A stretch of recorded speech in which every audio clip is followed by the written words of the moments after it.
మాజీ ముఖ్యమంత్రి వైఎస్ జగన్మోహన్ రెడ్డి కిమ్స్ ఆసుపత్రి ప్రాంగణానికి చేరుకున్నారు.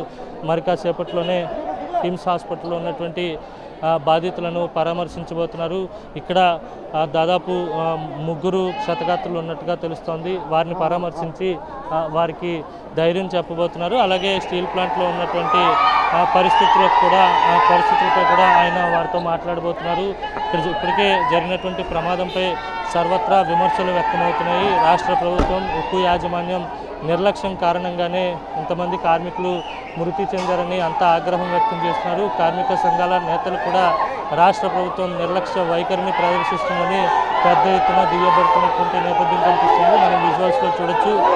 వైఎస్ జగన్ను చూసేందుకు పెద్ద ఎత్తున వైఎస్ఆర్సీపీ శ్రేణులంతా కూడా ఆసుపత్రికి తరలి వచ్చారు. కిమ్స్ ఆసుపత్రి మొదటి అంతస్తులో ఉన్నటువంటి ఐసీయూలో క్షతగాత్రులు చికిత్స పొందుతున్నారు. వారిని నేరుగా పరామర్శించబోతున్నారు. ఇక్కడ ఉన్నటువంటి క్షతగాత్రుల ఆరోగ్య పరిస్థితిని వైద్యులను అడిగి తెలుసుకోబోతున్నారు. మనం విజువల్స్లో చూడొచ్చు.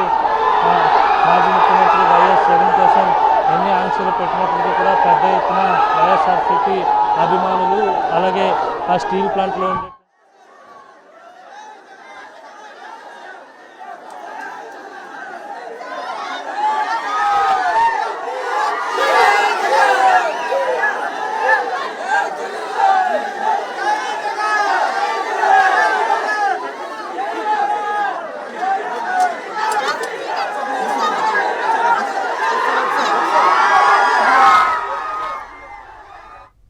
వైఎస్ఆర్సీపీ అధినేత వైఎస్ జగన్ ప్రస్తుతం కిమ్స్ హాస్పిటల్కు చేరుకున్న దృశ్యాలు మనం చూస్తూ ఉన్నాం. కొన్ని క్షణాల క్రితమే ఆయన ఈ ప్రాంగణానికి చేరుకున్నారు. ఆయనకి స్వాగతం పలుకుతున్నారు. అభిమానులు పెద్ద ఎత్తున జై జగన్ నినాదాలు చేస్తూ ఉన్న పరిస్థితి.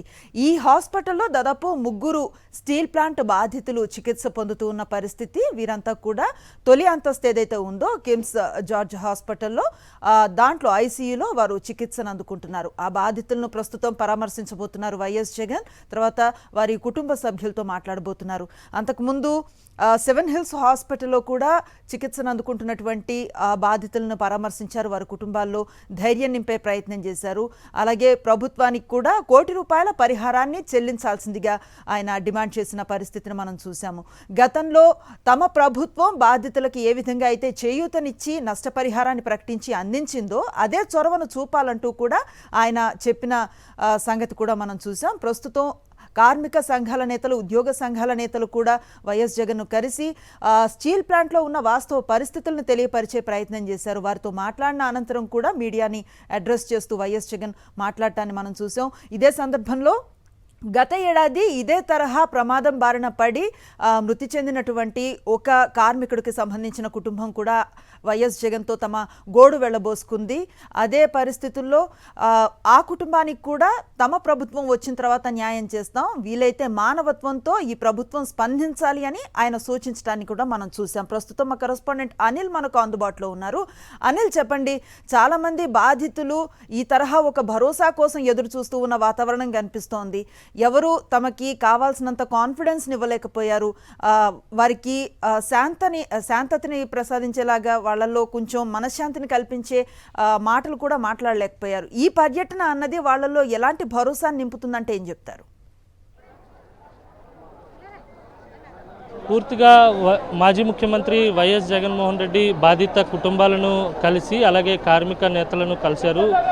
వారి తాలూకా బాధను జగన్మోహన్ రెడ్డి విన్నారు. వారికి ధైర్యంగా ఉండాలని చెప్పి మనోధైర్యాన్ని వాళ్ళలో నింపినట్టుగానే మనం భావించాల్సి ఉంటుంది. ఎంతో ఆత్మీయంగా వారి బాధను కుటుంబ సభ్యులతో పంచుకున్నటువంటి పరిస్థితి ఉంది. ఆ కుటుంబ సభ్యులతోనే కాదు, కార్మిక సంఘాల నేతలతో కూడా మాట్లాడారు.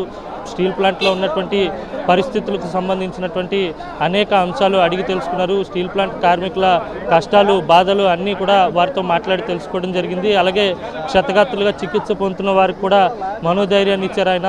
వారితో మాట్లాడడం జరిగింది. చాలాసేపు ప్రమాదానికి గల కారణాలు అలాగే వారి ఆరోగ్య పరిస్థితి విషయంలో కూడా డాక్టర్లతో మాట్లాడారు. మెరుగైన వైద్యం అందించాలని చెప్పి సూచించారు. వారి ఆరోగ్య పరిస్థితి కోసం అనేక వివరాలు కూడా తెలుసుకున్నటువంటి నేపథ్యం కనిపిస్తుంది. ఇప్పుడు కిమ్స్ ఐకాన్ ఆసుపత్రిలో ఉన్నటువంటి క్షతగాత్రులను ఆయన పరామర్శించేందుకు ఫస్ట్ ఫ్లోర్ ఐసీయూలో 3 బాధితులు ఉన్నారు, వారి క్షతగాత్రులు ఉన్నారు, వారిని పరామర్శిస్తున్నారు. అలాగే వారి కుటుంబ సభ్యులతో కూడా మాట్లాడబోతున్నారు. వైఎస్ఆర్ కాంగ్రెస్ పార్టీ శ్రేణులు కూడా పెద్ద ఎత్తున ఇక్కడికి తరలి రావడం జరిగింది. మాజీ ముఖ్యమంత్రి వైఎస్ జగన్ వస్తున్నారని తెలుసుకున్నటువంటి వీరంతా కూడా పెద్ద ఎత్తున వైఎస్ జగన్ను చూసేందుకు పోటెత్తినటువంటి సందర్భం ఇక్కడ కనిపించింది. ఆ బాధితులను కూడా క్షతగాత్రులను కూడా కలిసి లోపల ధైర్యం చెప్తున్నటువంటి నేపథ్యం కనిపిస్తుంది. అయితే స్టీల్ ప్లాంట్లో ఉన్నటువంటి కార్మికుల ఆ బాధలను అర్థం చేసుకోవాలని చెప్పి కార్మిక సంఘాల నేతలు కలిసి స్టీల్ ప్లాంట్లో ఉన్నటువంటి తాజా పరిణామాలు, అక్కడ ఉన్నటువంటి మెషినరీలో ఉన్నటువంటి ఇబ్బందులు, భవిష్యత్తులో మళ్ళీ ఇలాంటి ఘటనలు జరగకుండా ఉండేందుకు తీసుకోవాల్సినటువంటి చర్యలు, ఇలాంటి అంశాలన్నిటిపై కూడా మాజీ ముఖ్యమంత్రి వైఎస్ జగన్కి కూలంకుషంగా వివరించడం జరిగింది.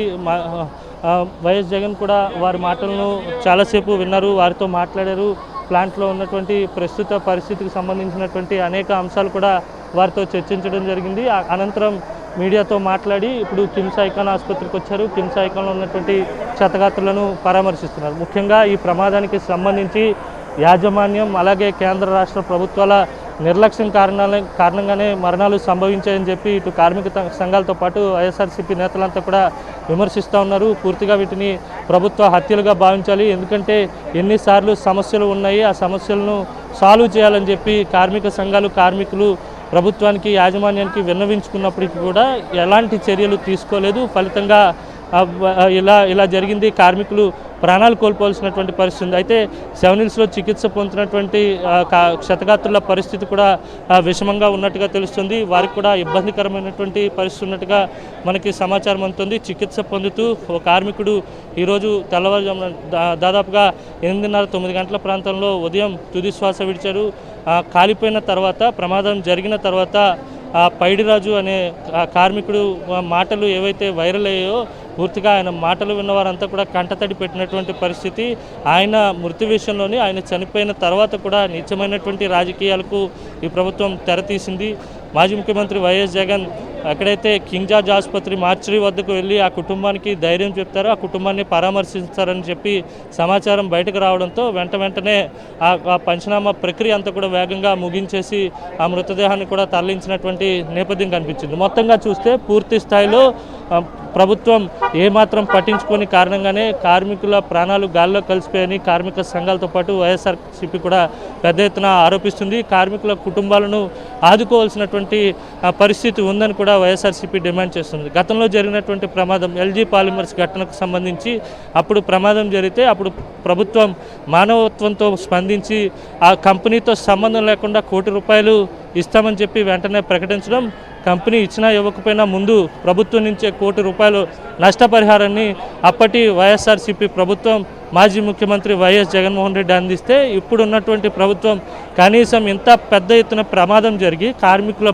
చనిపోతే కనీసం ఆ కుటుంబాలను ఆదుకునేందుకు భరోసా మాటను కూడా ఇవ్వకపోవడం, ఆ కుటుంబాలకు నష్టపరిహారం ఎంత ఇస్తామో చెప్పకపోవడం, ఆ కుటుంబాలను ఏ విధంగా ఆదుకుంటారో కూడా చెప్పకపోవడం తీవ్ర దుమారానికి దారితీస్తుంది. ఫలితంగా నిన్న మంత్రి లోకేష్ వస్తే లోకేష్ ఎదుటే కార్మిక సంఘాల నేతలు ఏ విధంగా మాట్లాడారో మనం ఒక్కసారి గమనించాలి. వారి ఆగ్రహం కట్టలు తెంచుకుంది. ఎవరైతే మాజీ ముఖ్యమంత్రి వైఎస్ జగన్ ₹1 కోటి నష్టపరిహారం ఏ విధంగా ఇచ్చారో అదే మాదిరిగా మీరు ఎందుకు ఇవ్వలేకపోతున్నారని చెప్పి మంత్రి లోకేష్ని కార్మిక సంఘాలు నిలదీశాయి. ఏం చెప్పాలో అర్థం కాక సహనం కోల్పోయి మీ కుటుంబంలో ఎవరూ చనిపోలేదు కదా, మీరు ఎందుకు మాట్లాడుతున్నారని చెప్పి ఆయన ఎదురు ప్రశ్నించడం జరిగింది. దీంతో కార్మిక సంఘాలు కూడా నారా లోకేష్పై ఎదురు తిరిగాయి. పూర్తిగా మనం కిమ్స్ ఆసుపత్రి వద్ద ఉన్నటువంటి వాతావరణాన్ని స్పష్టంగా గమనించవచ్చు. సీఎం అంటూ నినాదాలు చేస్తున్నటువంటి సందర్భం కనిపిస్తుంది. కిమ్స్ ఆసుపత్రి అంతా కూడా హోరెత్తిపోతుంది. పైన 1వ ఫ్లోర్లో పరామర్శ జరుగుతుంది. మాజీ ముఖ్యమంత్రి వైఎస్ జగన్మోహన్ రెడ్డి బాధితులను పరామర్శిస్తున్నారు. కిందన వైఎస్ఆర్సీపీ శ్రేణులతో పాటు అభిమానులంతా కూడా ఎదురు చూస్తున్నటువంటి సందర్భం కనిపిస్తుంది.